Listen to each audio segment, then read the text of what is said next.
Hola, ¿qué tal? Bueno, quería proponerte otro disparador de reflexión, de observación, que tiene que ver con cuando uno se interesa en un camino espiritual, en una enseñanza. Creo que es interesante y potente, importante, tratar de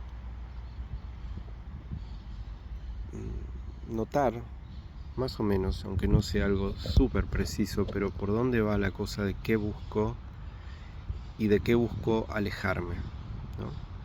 Porque obvio, no es que necesariamente entramos como si fuera una máquina, como un ascensor, ¿no? Que estamos en el primer piso, queremos llegar al cuarto, apretamos el número 4 y llegamos. No es así. Pero muchas veces, eh, cuando nos conectamos con algo, después de un tiempo, nos armamos una especie de historia sobre qué es lo que está pasando, qué es lo que estoy haciendo, y aunque tener una sensación de sentido, una especie de vector energético de sentido está bueno, eso más que un vector a veces se vuelve una narrativa donde la historia reemplaza a la energía. De alguna manera historia y energía son lo mismo, pero es como si la narrativa conceptual y la historia tomara una vida propia.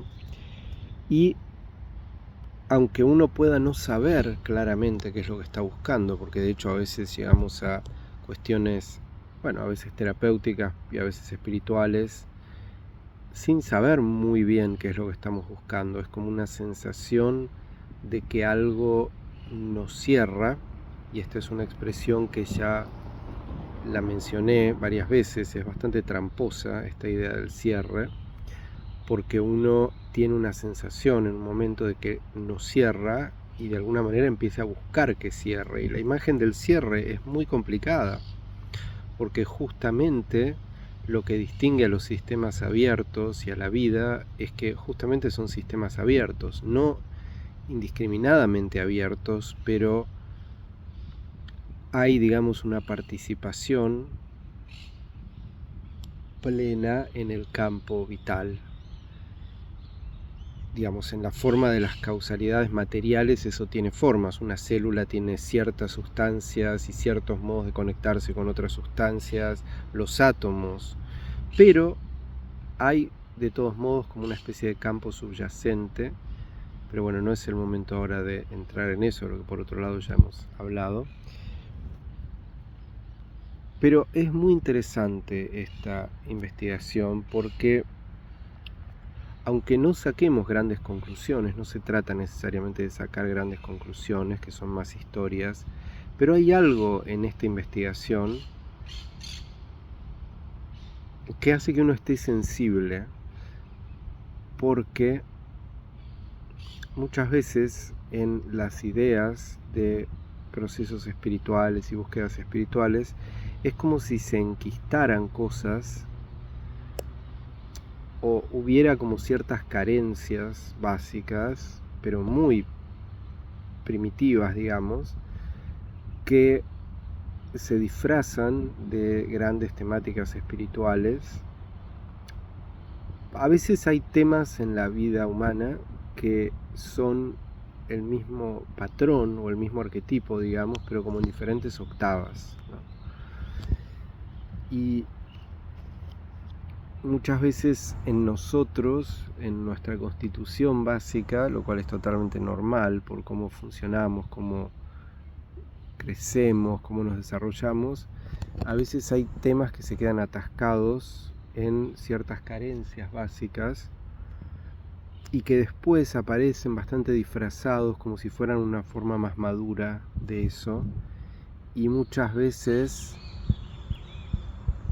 cuando esa dinámica es bastante disociada entra en una forma muy rara. Por ejemplo, para dar un ejemplo muy genérico, tal vez una persona que no ha tenido una determinada experiencia o proceso satisfactorio en relación a sus necesidades de contención, de amor incondicional, después manifiesta una forma en la que quiere o tiende a querer llenar ese rol para otras personas. Como decía recién, esto no es que sea intrínsecamente malo, no es un problema, no es nada intencional ni nada que necesariamente sea tóxico, pero puede serlo y puede volverse un disfraz en el que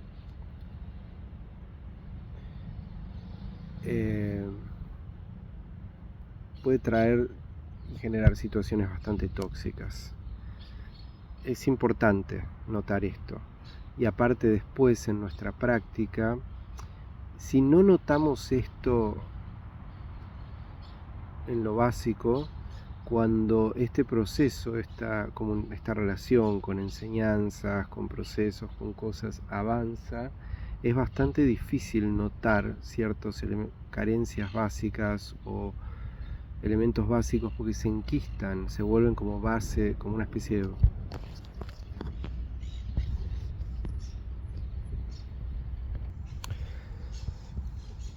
cambio de ubicación. Entonces, no te estoy proponiendo que hagas una conclusión absolutamente racional y lógica, simplemente que tengas curiosidad, porque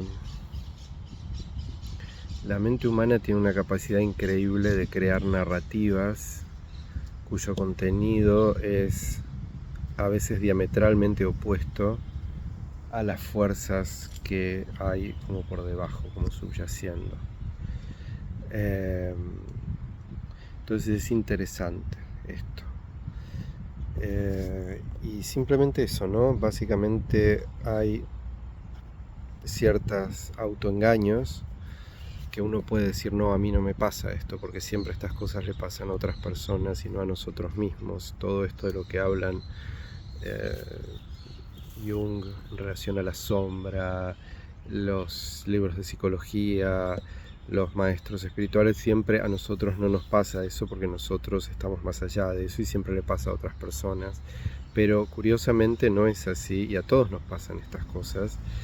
Y muchas veces algunas fuerzas psíquicas que están en nosotros son diametralmente opuestas a lo que creemos que estamos, lo que nos decimos a nosotros que estamos haciendo. Así que simplemente te invito a eso, sin que haya ningún tipo de persecución ni juicio, a que tengas curiosidad sobre todo esto, ¿no?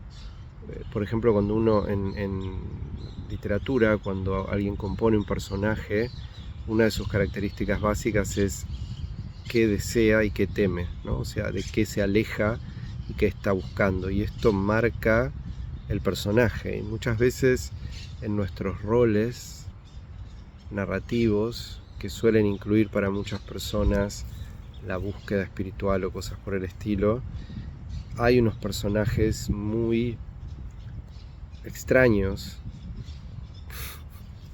No es que lo extraño sea malo en absoluto, es tipo, pero son muy curiosos, son como personajes que esa conciencia particular parece que no los ve, ¿no? Pero bueno, es interesante.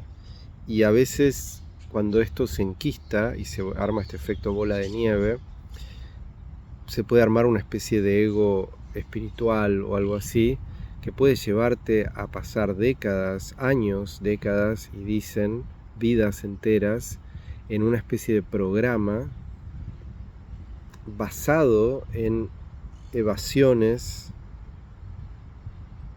emocionales muy básicas, muy fundamentales, y siempre con una narrativa muy grandilocuente y eso. Así que es interesante, no te lo estoy diciendo como algo invalidante o categórico o absoluto, pero es muy potente este reconocimiento.